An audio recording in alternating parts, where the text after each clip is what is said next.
네, 지난 시간에는 요한복음 10장을 통해 양의 문이시며 참 목자 되신 예수님에 대해 전했습니다. 예수님이 자신을 문으로 참 목자로 표현하신 의미를, 그리고 예수님과 우리의 관계에 대해서 살펴보았습니다. 이제 10장 후반부인 10장 27절에서 28절에서 예수님은 예수님을 믿고 따르는 양들에게 영원히 멸망하지 않는 영생 주신다고 말씀하셨습니다. 그리고 뒤이어지는 11장에서 죽은 나사로를 살리는 기적을 행하셔서 생명과 죽음이 예수님께 속해 있다는 것을 알려주십니다. 예수님은 나사로가 죽어서 슬퍼하며 예수님이 일찍 오지 않으셔서 살려주지 않은 것을 원망하는 마르다에게 예수님 말씀하십니다.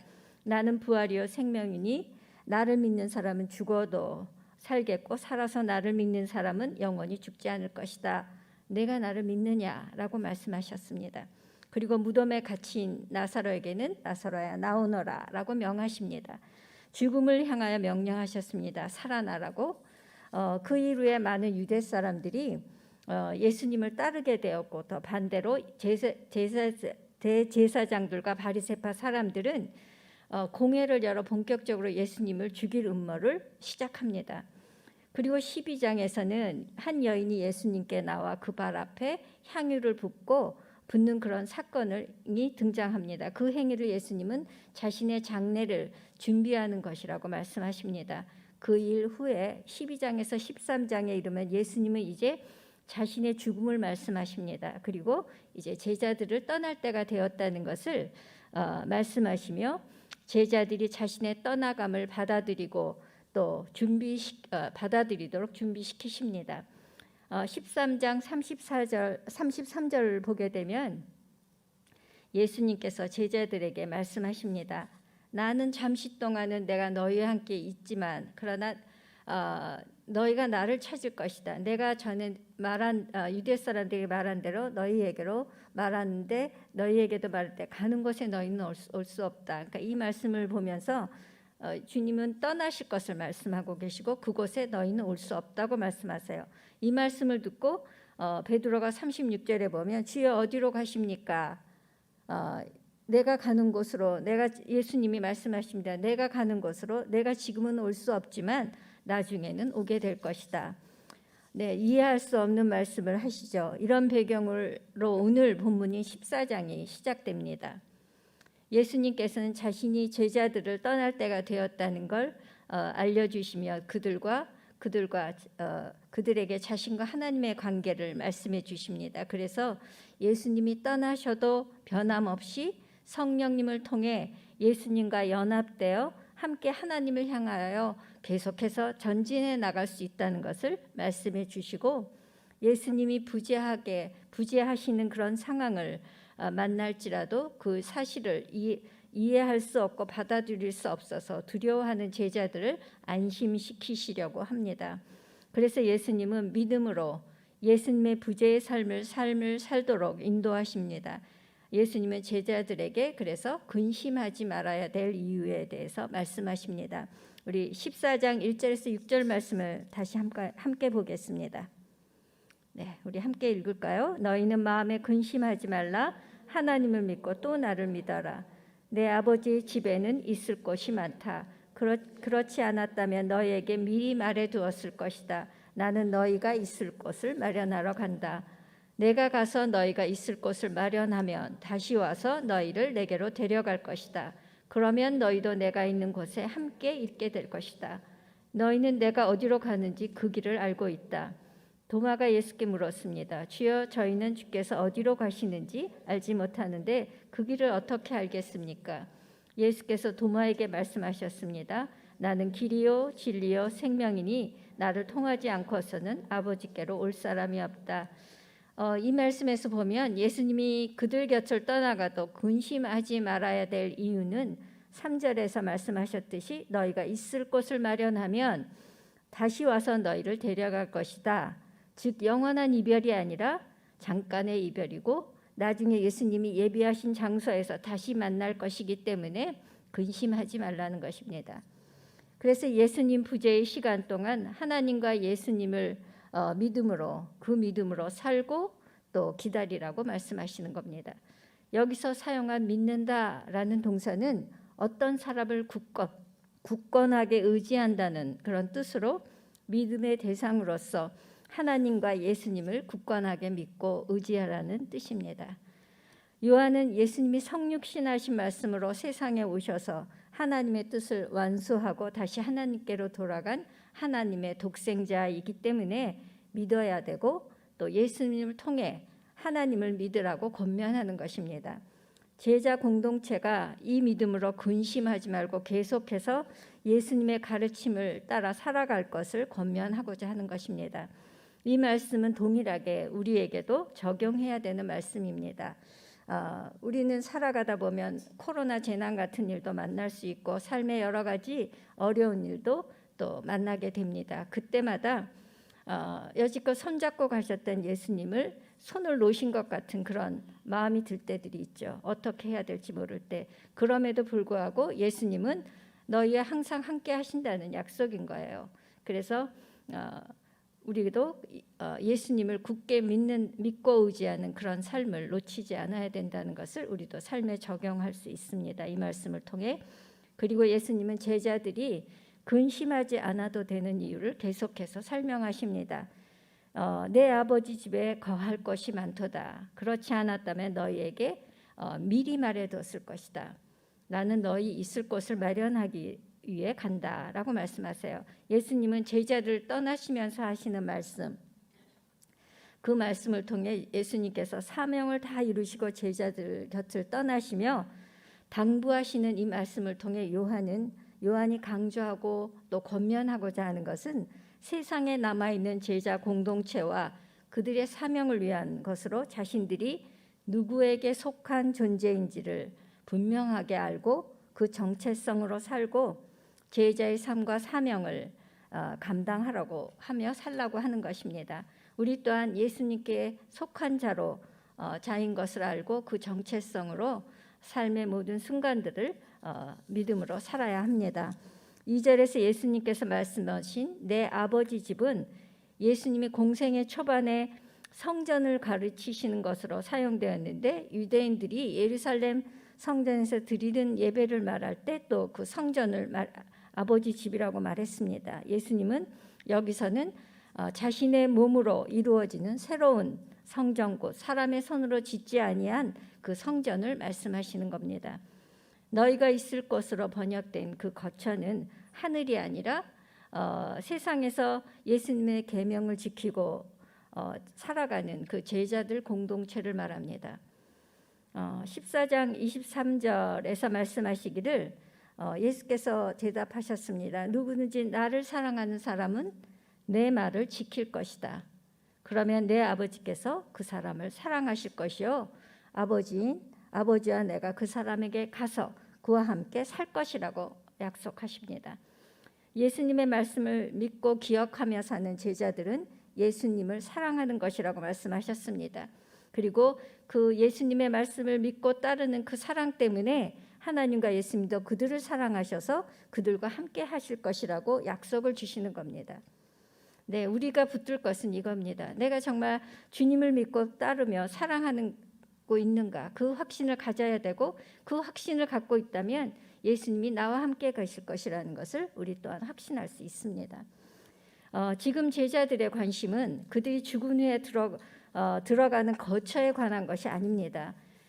예수님이 세상을 떠난 후에 그들이 어떻게 예수님과 관계를 맺고 제자로서의 삶을 살아갈 수 있는 것인가에 대한 것이기 때문에 사랑으로 맺어진 관계에 기초한 약속으로 제자들을 안심시켜 주십니다.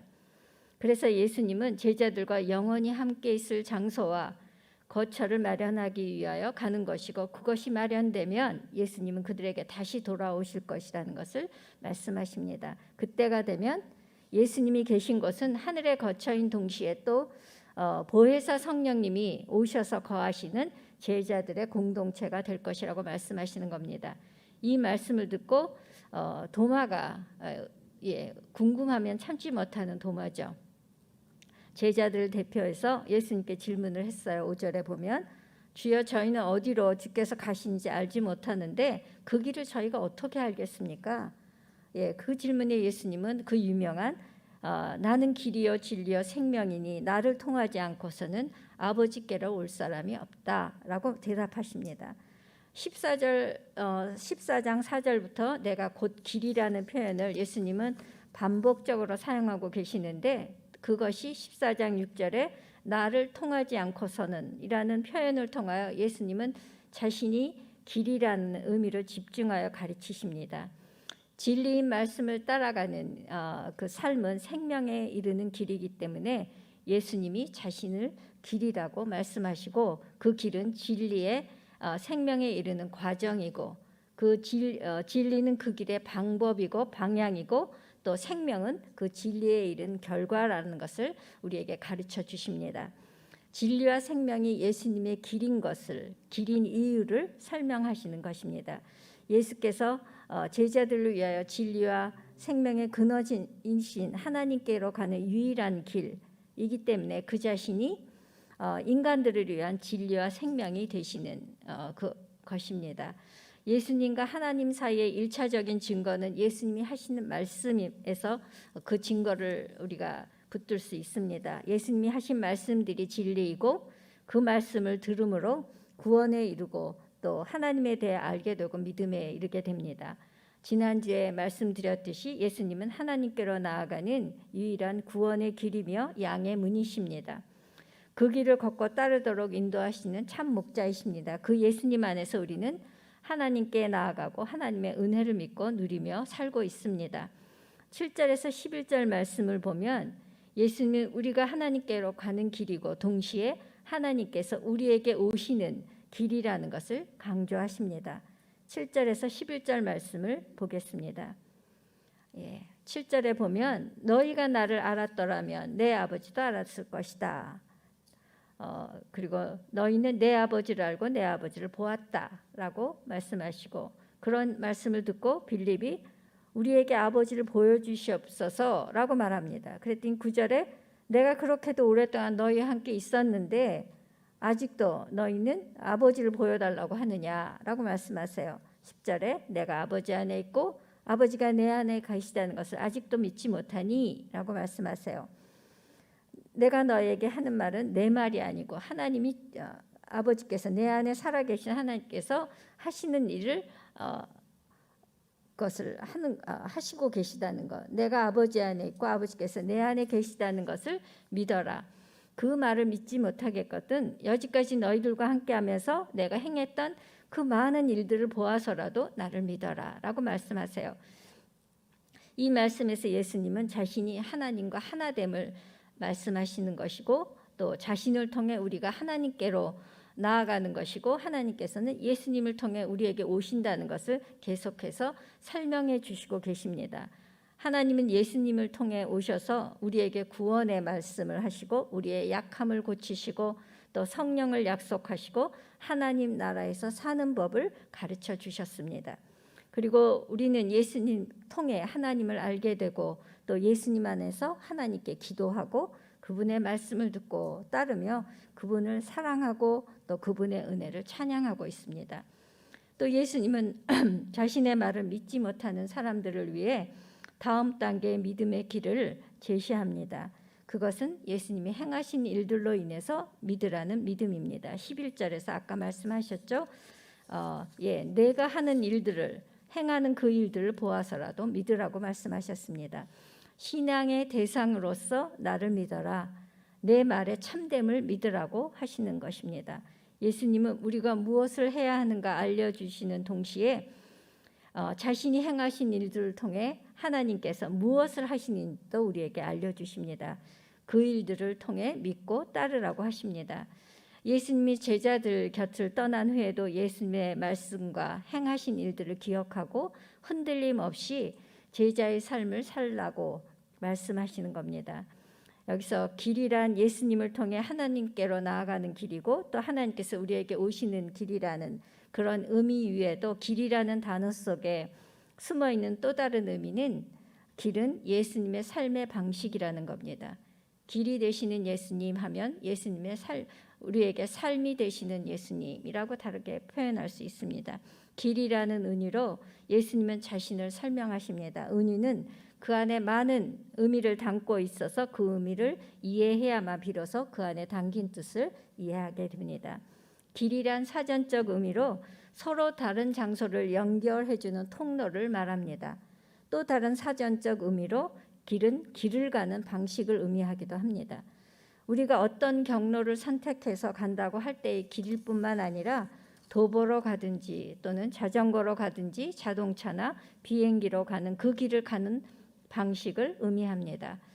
예수님이 자신을 길이라고 하신 것은 갈릴리에서 예루살렘까지 그 걸어가신 그 길 도로만을 의미하는 것이 아니라 예수님이 그 도로를 걸어가신 방식, 행동하는 방식, 느끼고 관계 맺고 살아가고 또 행하셨던 그런 그 방식들을 우리가 보면서 그 예수님께서 십자가를 지시고 부활하신 그 방식들을 여기서 예수님이 길이라고 설명해 주시는 겁니다. 길을 걷는 방식에는 길에 있는 모든 것들을 그때그때 충실하게 경험하면서 걷는 그 과정을 중시하는 방법이 있고요. 또 그 길선상에 무엇이 있든지 간에 그저 목표에 도달하기만 하면 된다는 길을 걷는 방식이 있습니다.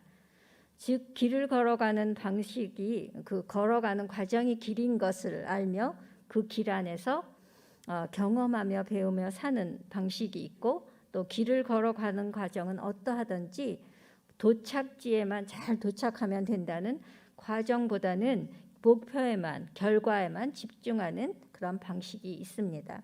우리는 오랫동안 후자인 목표만 달성하면 된다는 그 세상의 방식에 익숙해져 있습니다.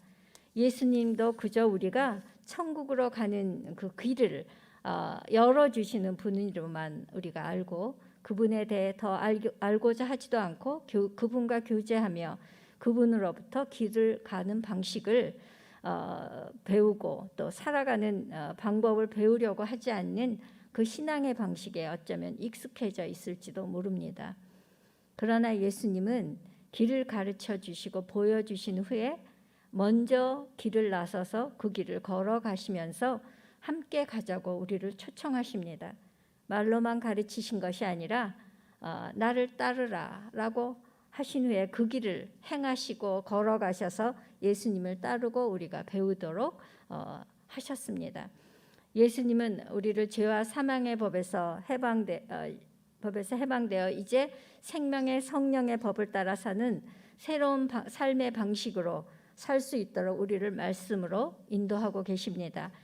인생의 산과 바다를 지나서 굳은 그 날씨를 통과해서 막다른 골목을 피하고 또 우리를 유혹하는 그 샛길들을 피해서 위험에 빠지지 않도록 또 우리를 주의시켜 주시면서 우리를 유혹에 빠뜨리는 적들을 경계하도록 일깨워 주시면서 우리를 매일매일 생명의 길로 인도하고 계십니다. 예수님은 우리에게 자신이 걸어가신 그 길을 따라갈 수 있도록 세 가지 명령을 주셨습니다. 마가복음 1장 15절과 17절을 보게 되면 회개하라, 믿으라, 나를 따르라 라는 세 가지 명령을 주셨습니다. 15절에 보면 때가 찼고 하나님 나라가 가까이 왔으니 회개하고 복음을 믿으라. 17절에 예수님께서 나를 따르라, 내가 너희를 사람 낚는 어부가 되게 하리라 라고 하셨어요. 이 말씀에서 알 수 있듯이 1장 17절에서 나를 따르라 라는 명령은 15절에 먼저 회개하라, 믿으라 라는 명령을 하신 뒤에 주신 명령입니다. 따르기 전에 먼저 회개하고 믿으라는 그런 명령을 먼저 주셨습니다.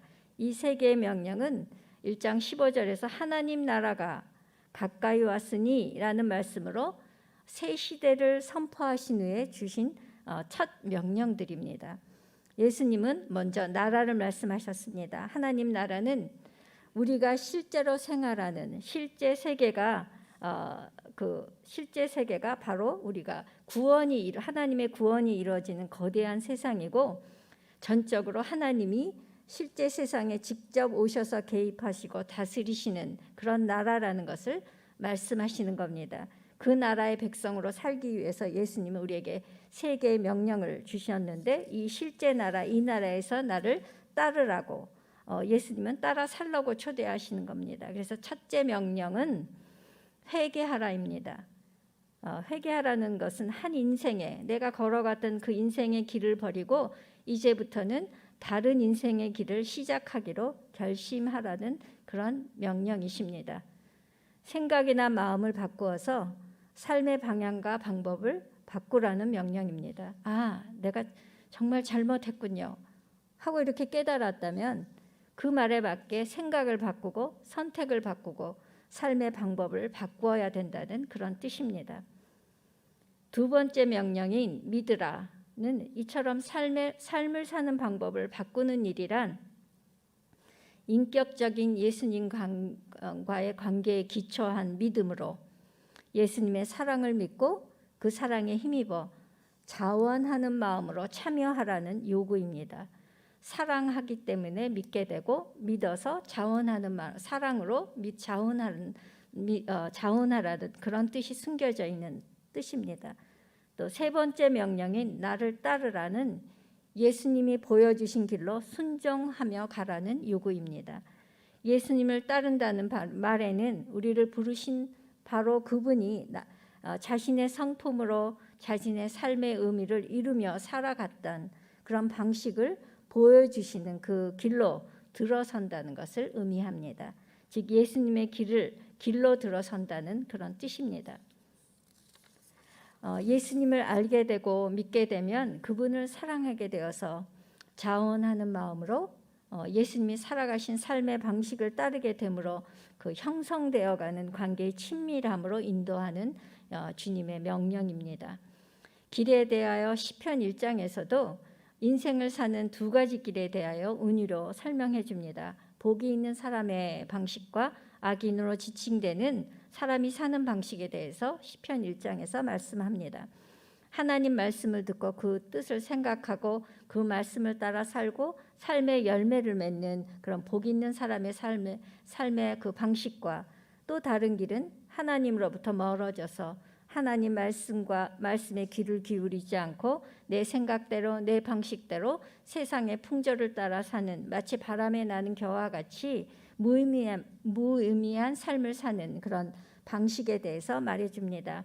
예수님은 이 시편 1장에 나온 두 가지 길을 산상수훈에서는 쉬운 길이지만 죽음을 향해 가는 길과 좁은 길이지만 생명으로 가는 길을 비유하여서 말씀해 주셨습니다. 이 말씀을 준비하면서 예수님을 따르기 위해서 자신의 삶을 다 내려놓았던 제자들이 마음이 어땠을까 생각하게 되었어요. 제자들은 예수님이 하시는 그 말씀을 다 이해할 수는 없었지만 이제껏 그들이 듣지 못한 말씀으로 그들이 예수님을 만나기 전까지는 들을 수 없었던 그런 놀라운 하늘의 진리로 그들의 영혼을 채우고 새로운 삶으로 인도하시던 그 예수님의 말씀을 더는 들을 수 없게 되었다는 그 상실감으로 정말 힘들었을 거라고 생각합니다.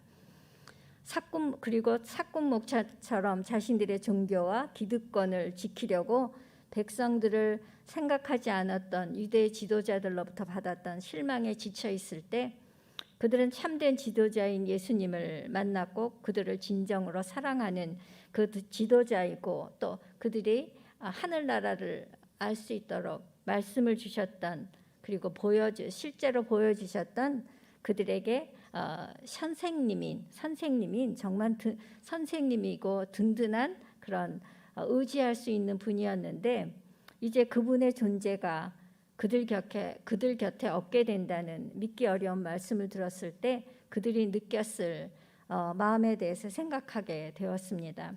귀중한 분을 잃어버리게 된 상실감, 든든하고 또 신뢰할 수 있는 분이 주었던 위로와 소망을 잃어버리게 된 허탈감, 그분만 따르면 이제 아무것도 걱정하고 두려울 것이 없다고 생각하게 되었는데 이제 무엇을 믿고 살아야 되지? 그래, 나는 다 내려놨는데 그런 실패감, 그분이 자신들 곁에 없다는 것을 무슨 의미인지 알 수 없어서 혼돈스럽고 그래서 무거운 마음으로 두려운 마음으로 근심했을 거라고 생각합니다. 그러면서 저도 저를 신학교로 부르셨을 때가 생각났습니다.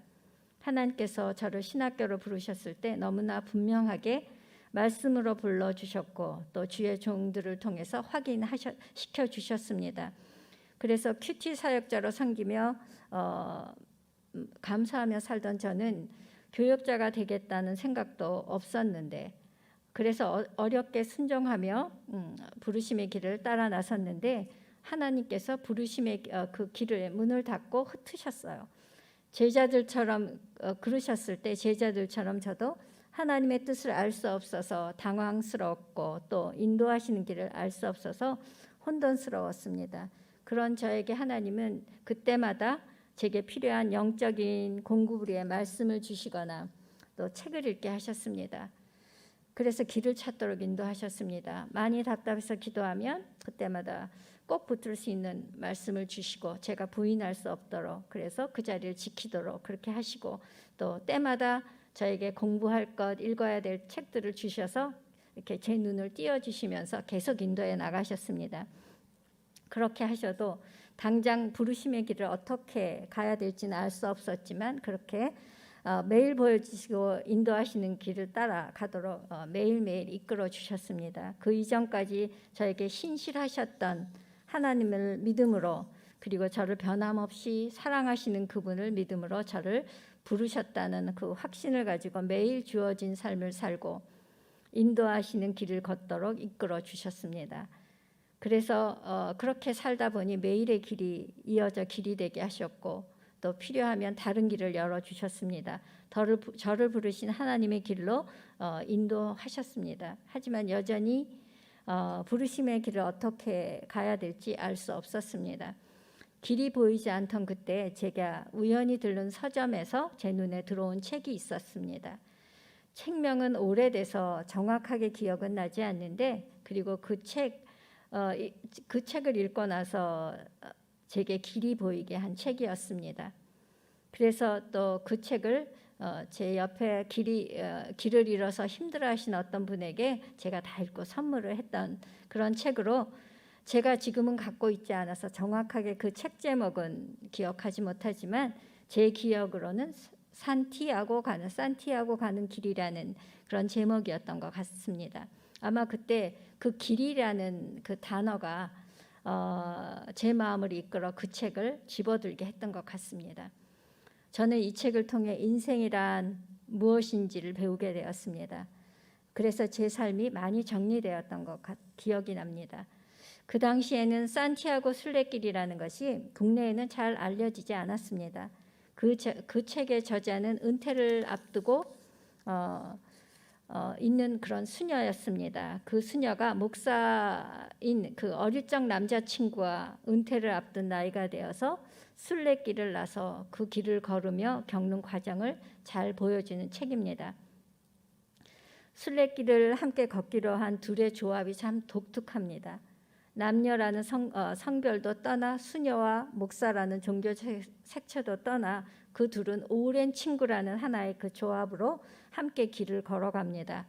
이미 그 길을 걸어가기에는 나이가 들었고 그 길을 정말 걷고 싶어서 기도하면서 또 운동을 하고, 그래서 걸을 수 있는 몸을 만들어서 준비하고 떠났습니다. 하지만 그 길은 그들의 준비만으로 평안히 갈 수 있는 그런 길은 아니라 많은 상황과 문제들을 겪고 극복하며 나가야 되는 길이었습니다.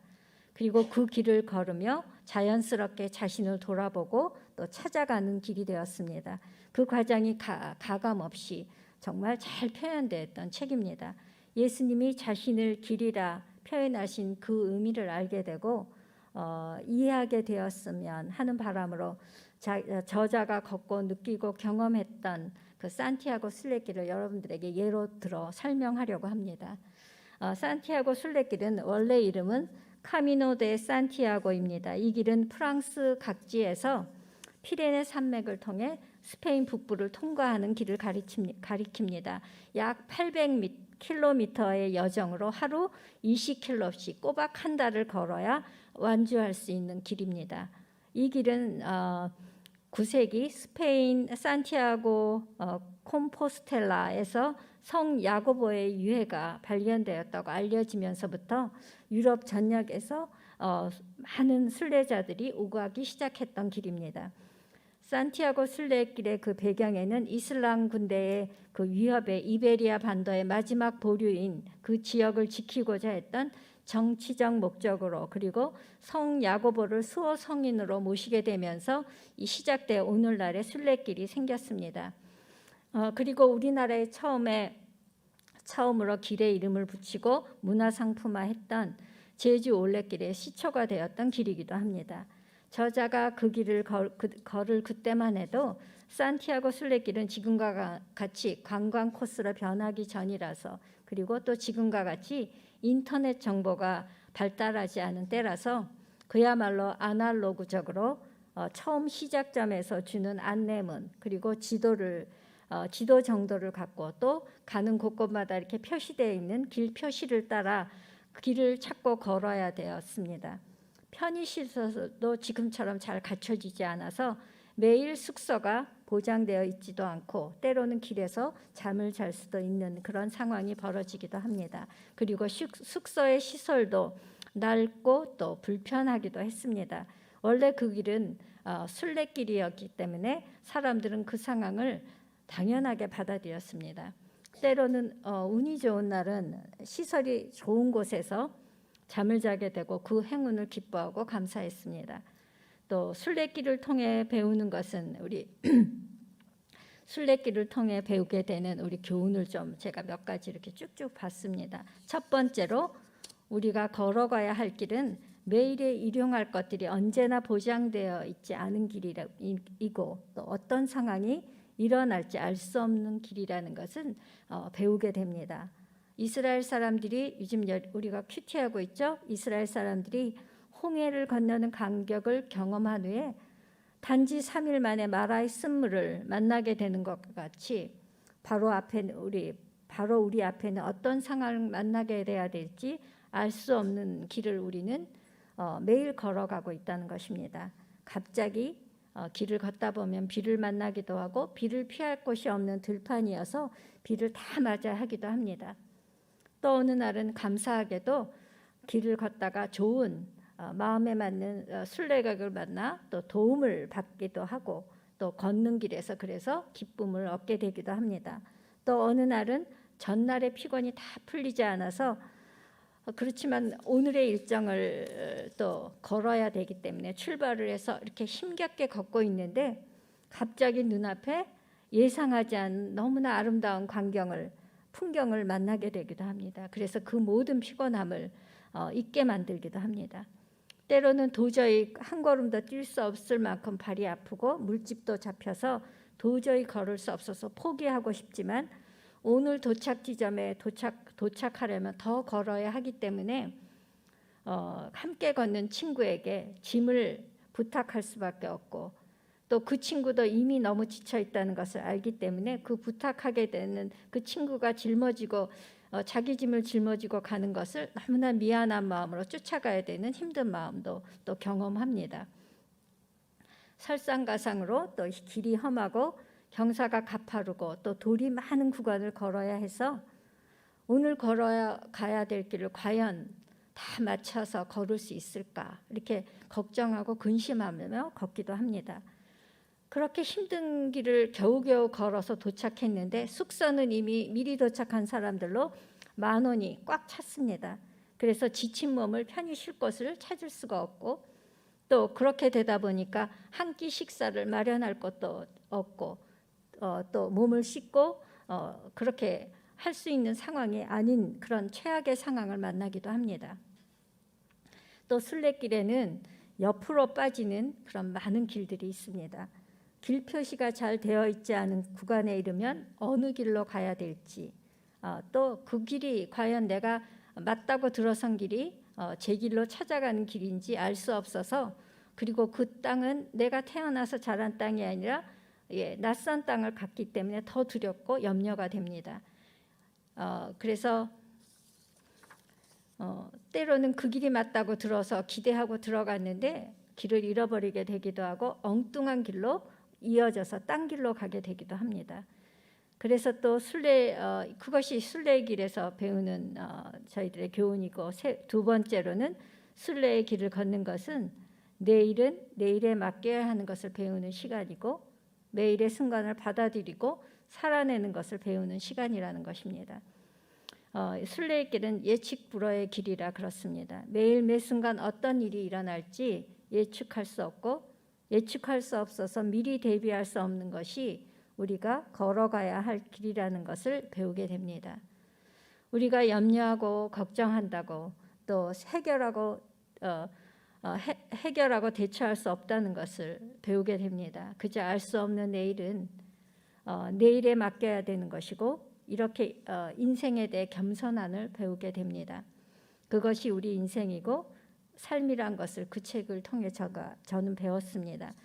산티아고 순례길을 걸었던 사람들도 이런 시간을 통해 자신의 길을 찾고 다시 시작하기 위해서 걸었을지도 모릅니다. 순례길에 나선 사람들이 다는 그렇지 않을지라도 대부분은 어쩌면 지금과는 다른 삶을 살기 원해서 삶의 변화를 위해 순례길을 나섰을지도 모릅니다.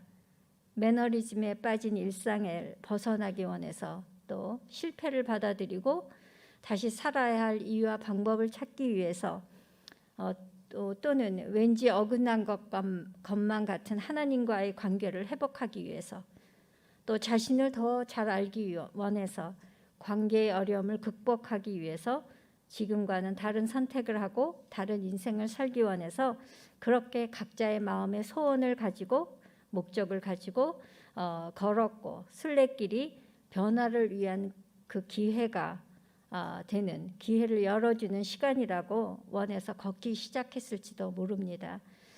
인생의 여정을 걷다 길을 잃어버린 사람들이 이 길을 걸으며 인생에 대해 생각하게 되고, 매일 순례길에서 경험했던 그 길 선상에서 느끼고 경험했던 것들에서 자신이 살아온 인생, 삶을 되돌아보게 되고 이해하게 되었을 겁니다. 그 이해함을 통해 자신에게 주어진 삶을 받아들일 수 있는 힘을 다시 얻게 되었을 것이고, 또다시 살아낼 힘을 얻게 되었을 겁니다. 그 책에서 제가 인생을 알게 됐다고 말씀드렸는데, 그 책에서 보여주는 인생이란 이렇게 매일 주어지는 상황을 살아내는 것이고 받아들이는 것입니다. 그 시간과 경험들이 이어져서 길이 되고 인생이 된다는 것, 그리고 그 길 끝에는 하나님이 맞아주시는 그 문 앞에 이르게 될 것이라는 것을 알게 되었습니다. 그리고 또한 그 순례길에서 배울 수 있는 것은 길은 매일의 선택으로 이루어진다는 것입니다. 세 번째, 우리가 그 길을 걷기 위해서 매일 크고 작은 선택을 해야 됩니다. 그 선택에 따라 다른 길이 만들어집니다. 또 오늘 내가 선택한 것이 때로는 최선의 것이 아닐 때도 많이 있습니다. 그러나 그 실수로 인해서 아무 희망이 없는 것 같아 보이지만 끝은 아니라는 것을 또 배우게 됩니다. 그 부족하고 순간의 잘못된 선택으로 인해 힘든 상황을 맞이할지라도 그 상황을 받아들이고 살아낼 때 또 내일이 열리고, 그 내일로 인해 더 좋은 길이 열리기도 한다는 것을 우리는 것을 배우게 됩니다. 그것이 인생이라는 것을 배우게 됩니다. 그리고 그 힘든 과정을 통해 경험을 통해 깨닫게 된 것을 바탕으로 내일을 준비해야 됩니다. 그것이 삶의 지혜라고 생각합니다.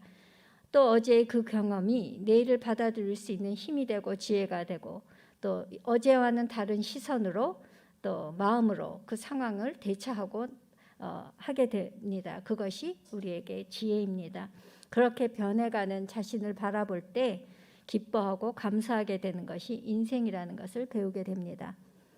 우리는 기억해야 합니다. 또 네 번째로, 우리가 매일 걸어가는 길은 내 힘으로 걸어갈 수 없다는 것을 배웁니다. 내가 준비하고 대처할 수 없는 것이 인생이라는 것을 배워야 합니다. 그 깨달음을 통해 주저앉고 싶은 순간 나의 힘이 되시는 하나님을 기억하고 일어나게 합니다.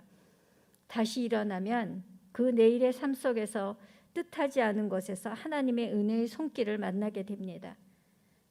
엘림의 종려나무를 만나 위로를 주시듯이 뜻하지 않은 곳에서 만난 사랑과 상황으로 위로를 받게 하셔서 다시 시작할 힘을 얻는 것이 우리가 살아가는 인생이라는 것을 배우게 하십니다.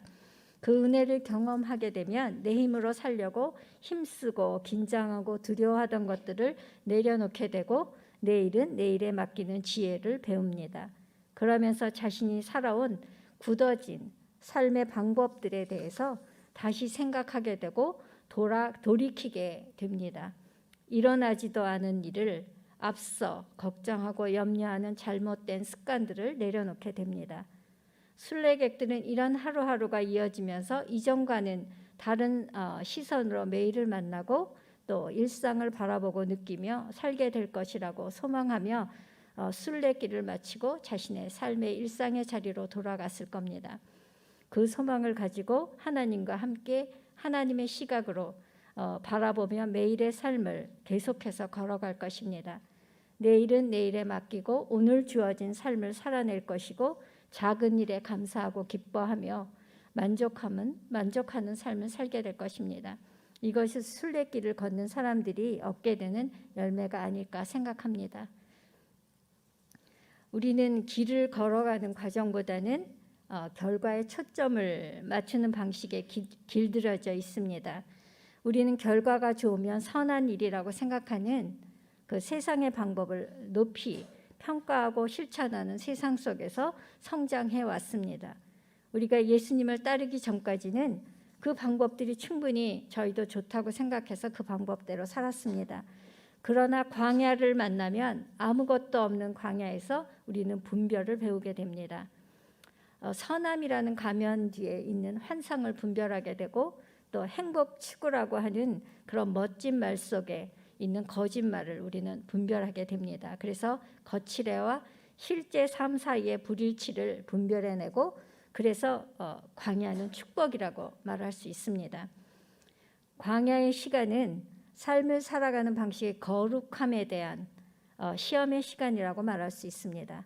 광야는 모든 것이 결핍된 상황을 만나고 또 살아야 하는 시간이므로 예수님의 길에서 벗어나고 싶은 그 예수님의 방법을 따르지 않고 싶은 유혹을 강력하게 유혹을 느끼는 시간일 수 있습니다. 그 유혹은 거짓의 환상을 받아들이고 편해 보이는 길로 가고 싶게 만드는 거짓말을 믿고 따르라는 그런 유혹입니다. 그렇게 광야의 시간은 예수님의 길과 마귀의 길 사이에 놓인 그 거대한 실제적인 상황, 현실과 직면하게 하고 쉽고 편해 보이는 그 길, 익숙한 길로 빨리 가서 광야의 시간을 벗어나라고 우리를 유혹합니다. 예수님도 공생애를 시작하시기 전에 광야에서 마귀에게 유혹을 받았습니다. 그 유혹은 돌을 떡으로 만들라는 유혹으로 그 방법이 하나님의 방법에서 벗어나더라도 그저 자신과 또 이웃의 그 필요를 채워주는 삶을 살라는 유혹입니다. 또 마귀는 예수님에게 성전의 지붕에서 뛰어내리라고 유혹합니다. 그 유혹은 예수님의 능력과 그 기적만을 바라보고 우리 또한 당장에 우리를 만족시키는 자극에 심취해서 살라는 그런 유혹입니다. 또 마지막으로 마귀는 자신을 경배하며 모든 것을 주겠다고 유혹합니다.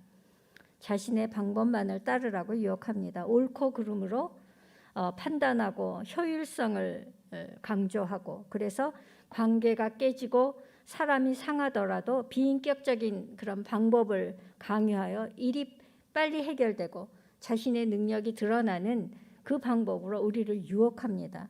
예수님은 하나님의 말씀으로 이 모든 유혹을 거절하셨습니다. 우리가 우리 삶에 다가오는 것을 거절할 수 있는 그 근거도 오직 주님이 걸어가신 그 길의 그 방식이 기록된 성경 말씀입니다. 그렇지 예수님은 그리고 자신의 길을 자신의 방식을 누구에게도 강요하지 않으셨습니다. 예수님은 잃어버린 자를 찾으시고 다친 자를 고쳐주시고 교만한 자를 꾸짖으시고 자신이 당하는 모욕을 묵묵히 받아내셨습니다. 예수님에게 오면 그분으로부터 온유함과 겸손함을 배우게 될 것이니 수고하고 모든 짐진 자들아 다 내게로 와서 쉬라고 말씀하셨습니다. 이것이 예수님이 걸어가신 길이고 우리가 따라가야 되는 삶의 방식입니다. 지금 코로나 재난은 광야의 시간이라고 생각합니다. 이 시간을 통해 우리 생각과 삶이 흔들리는 매일의 삶 속에서 이제껏 내가 추구하던 삶의 가치관의 그 거짓과 거품을 걷어내고 참으로 추구하고 붙들 것이 무엇인지, 본질이 무엇인지 깨닫게 되는 그런 시간이라고 생각합니다. 그래서 광야의 시간은 자신과 세상으로 왔던 거짓과 거품을 걷어내는 시간이고, 그 시간을 통해 자신의 생각과 세상의 유혹으로부터 예수님의 길로 돌아서게 합니다. 하지만 세상은 그런 우리들에게 계속적으로 예수님의 방법들에 의문을 제기합니다. 그래서 우리를 의심하게 하고 불안하게 만듭니다. 그래서 두려워하고 걱정하게 합니다. 그래서 성경은 우리에게 깨어 있어라, 쉬지 말고 기도해라 라고 말씀하십니다. 깨어 주님의 말씀으로 우리 생각을 채우고 그 말씀을 붙들고 기도한다면 코로나로 인한 광야의 시간은 우리를 더 하나님의 방법 가운데로 인도할 것입니다. 지금 비록 우리가 어려운 시간을 보내고 있지만 두려움에 빠지지 않고 주님이 인도하시는 그 길을 걸어가며 하나님이 기뻐하시는 삶의 열매를 맺기 위하여 우리 영이 깨어 주님 안에 거하며 쉬지 말고 기도하며 하나님의 역사를 경험하는 저와 여러분이 되기를 주님의 이름으로 축복합니다.